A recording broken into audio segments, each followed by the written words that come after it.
যোৱা 22 এপ্ৰিলত জম্মু কাশ্মীৰৰ পেহেলগামত সন্ত্ৰাসবাদীয়ে যি হত্যালীলা চলালে ইয়াক CPI তীব্ৰ গৰিহণা আৰু নিন্দা জনাই নাজিৰাত এক প্ৰতিবাদী কাৰ্যসূচী ৰূপায়ণ কৰে। CPIৰ কৰ্মকৰ্তাসকলে সন্ত্ৰাসবাদ নিপাত যাওক, সকলো ধৰ্মীয় মৌলবাদী নিপাত যাওক, নিৰীহৰ ওপৰত তেজৰ ফাকু খেলা, কাপুৰুষত হুঁচিয়াৰ, সাধাৰণ জনতাক নিৰাপত্তা দিব নোৱাৰা মোদী চৰকাৰ হাই ব্যৰ্থতা স্বীকাৰ কৰি গৃহমন্ত্ৰী আৰু অমিত শ্বাহ আৰু প্ৰতিৰক্ষা মন্ত্ৰী ৰাজনাথ সিঙে শীঘ্ৰেই পদত্যাগ কৰক, সাধাৰণ জনতাৰ ওপৰত বৰ্বৰ আক্ৰমণ চলোৱা সকলো সন্ত্ৰাসবাদীক নিষেধ কৰক আদি শ্লোগান দি নাজিৰাৰ নাট্যমন্দিৰৰ সন্মুখত উত্তাল পৰিৱেশৰ সৃষ্টি কৰে। প্ৰতিবাদস্থলীত উপস্থিত থাকে CPIৰ ৰাজ্যিক সম্পাদক তথা ৰাষ্ট্ৰীয় পৰিষদৰ সদস্য কনক গগৈয়ে পেহেলগামৰ সন্ত্ৰাসবাদী কাণ্ডক তীব্ৰ ভাষাৰে গৰিহণা দিয়ে। লগতে ইয়াৰ সৈতে জড়িতসকলক কঠোৰ প্ৰত্যুত্তৰ দিবৰ বাবে চৰকাৰক আহ্বান জনায়। লগতে চৰকাৰে যি সিদ্ধান্ত গ্ৰহণ কৰে তাৰ প্ৰতি CPIয়ে পূৰ্ণ সমৰ্থন আগবঢ়োৱাৰ কথা উল্লেখ কৰে। আচলতে সকলো ধৰ্মীয় মৌলবাদক নিষেধ কৰিবৰ বাবে কনক গগৈয়ে চৰকাৰক দাবী জনায়, কিয়নো সন্ত্ৰাসবাদৰ যদিও নিৰ্দিষ্ট ধৰ্ম নাথাকে কিন্তু ধৰ্মীয় মৌলবাদীসকলেই এটা সময়ত সন্ত্ৰাসৰ আশ্ৰয় লয়, যিটো কথা সকলোৱে জ্ঞাত। যিবিলাক চুবুৰীয়া দেশে সন্ত্ৰাসবাদীসকলক আশ্ৰয় দি এনে কাৰ্যসমূহক উৎসাহ দি আহিছে তেওঁলোককো সমুচিত প্ৰত্যুত্তৰ দিবলৈ চৰকাৰক দাবী জনায়। পেহেলগামক চোৰাংচোৱাৰ চূড়ান্ত ব্যৰ্থতা আৰু নিৰাপত্তাৰ শিথিল কৰি দিয়া কাৰ্যকো চৰকাৰৰ দুৰ্বলতা বুলি কয় আৰু ব্যৰ্থতা স্বীকাৰ কৰা কেন্দ্ৰীয় গৃহমন্ত্ৰী অমিত শ্বাহ আৰু প্ৰতিৰক্ষা মন্ত্ৰী ৰাজনাথ সিঙৰ পদত্যাগৰ দাবী তোলে। তদুপৰি প্ৰাক্তন সেনা বিষয়া একাংশ অভিযোগ আনিছে যে লাখ লাখ সেনাবাহিনীৰ খালী পদ কিয় পেলাই থৈছিল সেয়াও চৰকাৰৰ প্ৰতি এক ডাঙৰ প্ৰশ্ন। নাজিৰাৰ পৰা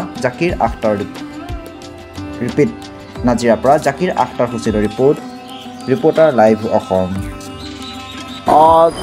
যোৱা 22 এপ্ৰিলত জম্মু কাশ্মীৰৰ পেহেলগামত যি সন্ত্ৰাসবাদী কাৰ্যকলাপ হ'ল, এই সন্ত্ৰাসবাদী কাৰ্যকলাপক আমি ভাৰতৰ কমিউনিষ্ট পাৰ্টীয়ে তীব্ৰ নিন্দা জনাইছোঁ, তীব্ৰ গৰিহণা জনাইছোঁ। আৰু এই সন্ত্ৰাসবাদী আক্ৰমণত যি 28জন ব্যক্তি দেশী বিদেশী যি পৰ্যটকৰ মৃত্যু ঘটিল, তেখেতসকললৈ আমি গভীৰ শ্ৰদ্ধাঞ্জলি নিবেদন জনাইছোঁ আৰু যিসকল আহত হৈছে এই আহত লোকসকলৰ আমি আশু আৰোগ্য কামনা কৰিছোঁ। আমি আচলতে সমগ্ৰ দেশত চলি থকা যি সন্ত্ৰাসবাদী কাৰ্যকলাপ আমি কৈছোঁ যে সকলো ধৰ্মীয় যি মৌলবাদ, এই মৌলবাদীসকলেই এটা সময়ত সন্ত্ৰাসবাদীৰ ৰূপ লয়। গতিকে আমি সকলো মৌলবাদীক আচলতে নিষেধ কৰিবৰ কাৰণে চৰকাৰৰ ওচৰত দাবী জনাইছোঁ, আহ্বান জনাইছোঁ যে সন্ত্ৰাসবাদৰ যদিও বহুতেই কয় সন্ত্ৰাসবাদৰ কোনো ধৰ্ম নাই, কিন্তু ধৰ্মৰ ভিত্তিত যিহেতু এই সন্ত্ৰাসবাদী কাৰ্যকলাপবিলাক ঘটে এইটো আমি সকলোৱে জানো। গতিকে সেইকাৰণে আমি উত্থাপন কৰিছোঁ যে সকলো ধৰ্মীয় মৌলবাদক প্ৰথমতে নিষেধ কৰিব লাগিব, বন্ধ কৰিব লাগিব আৰু এইসকলেই যি সন্ত্ৰাসৰ ৰূপ লয়, সন্ত্ৰাসৰ সৃষ্টি কৰে, এই সন্ত্ৰাসবাদী কাৰ্যকলাপ বন্ধ কৰিবৰ কাৰণে আমি চৰকাৰলৈ আহ্বান জনাইছোঁ। এই ক্ষেত্ৰত কেতিয়াও আমি আপোচ নকৰোঁ, আমি চৰকাৰৰ ওচৰত আমি সমৰ্থন প্ৰকাশ কৰিছোঁ।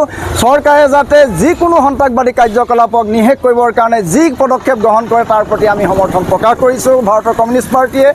আৰু দেশত চলি থকা এই যি বিভিন্ন দেশৰ পৰা যিটো পৰোক্ষভাৱে সহায় কৰি থকা যি ধৰণৰ সন্ত্ৰাসবাদী কাৰ্যকলাপ ভাৰতবৰ্ষত চলে, সেয়ে আমাৰ মোদী ডাঙৰীয়াই এজন শক্তিশালী প্ৰধানমন্ত্ৰী বুলি নিজকেই যিহেতু জাহিৰ কৰি থাকে, তেখেতে আচলতে বিশ্ব দৰবাৰত বিভিন্ন শক্তিশালী দেশৰ লগত আলোচনা বিলোচনাৰ মাধ্যমেৰে বৈদেশিক নীতি শক্তিশালী কৰি আচলতে চুবুৰীয়া দেশবিলাকৰ লগতো সুসম্পৰ্কৰে আচলতে গঢ়ি তুলি এই সন্ত্ৰাসবাদী কাৰ্যকলাপ বন্ধ কৰিবৰ কাৰণে চেষ্টা কৰিব লাগে। তাৰ কাৰণে আমি আহ্বান জনাইছোঁ।